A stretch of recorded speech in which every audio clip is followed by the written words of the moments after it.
జై తెలంగాణ, జై తెలంగాణ. కవితమ్మ గారి నాయకత్వం, సబితమ్మ గారి నాయకత్వం.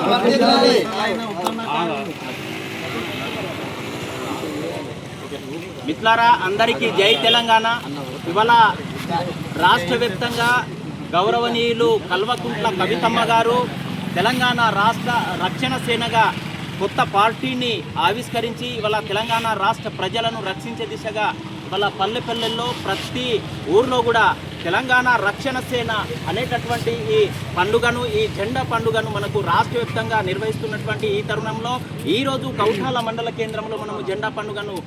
అత్యంత వైభవంగా అమ్మగారు మన సిర్పూర్ నియోజకవర్గపు ఇన్ఛార్జి కావేటి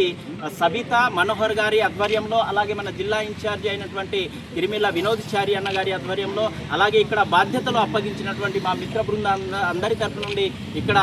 గుమిగుడిని ఈ పండుగకు హాజరైనటువంటి ప్రతి ఒక్కరికి హృదయపూర్వక అభినందనలు తెలియజేస్తూ, ఈ పండుగ ఉద్దేశము పాంచజన్యం ఏదైతే ఉందో విద్య, వైద్యము, ఉపాధి, ఏదైతే వ్యవసాయం, సామాజిక తెలంగాణ అడుగులు వేయాలన్నటువంటి కవితమ్మ గారి ఆశయాలకు అనుగుణంగా ఇక్కడి వచ్చిన వాళ్ళే కాకుండా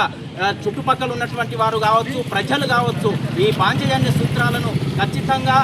ఆస్వాదించాలి. కవితమ్మ గారి నాయకత్వాన్ని బలోపేతం చేసి రాబోయే కాలంలో సబితమ్మ గారి నాయకత్వాన్ని బలోపేతం చేసి అత్యధిక మెజారిటీతోటి గెలిపించే దిశగా ప్రజల్లోకి లోతుగా మన టీఆర్ఎస్ తెలంగాణ రక్షణ సేన పార్టీని తీసుకెళ్లవలసిన బాధ్యత ప్రతి ఒక్కరిపైన ఉందనేసి ఈ సందర్భంగా తెలియజేస్తూ, రాబోయే కాలంలో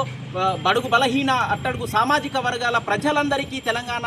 రక్షణ సేన పార్టీ అనేది అండదండగా నిలుస్తుందనేటటువంటి భావనను ప్రతి ఒక్కరిలో కలిగించవలసిన బాధ్యత కూడా ఇక్కడ ఉన్నటువంటి ప్రతి ఒక్కరిపైన ఆధారపడి ఉందనేసి తెలియజేస్తూ, రక్షణ సేన అనేది ప్రతి ఒక్కరికి రక్షణగా ఉంటుందనేసి ప్రగాఢంగా నమ్ముతూ హామీ ఇస్తూ జై తెలంగాణ, జై తెలంగాణ, జై సబితమ్మ.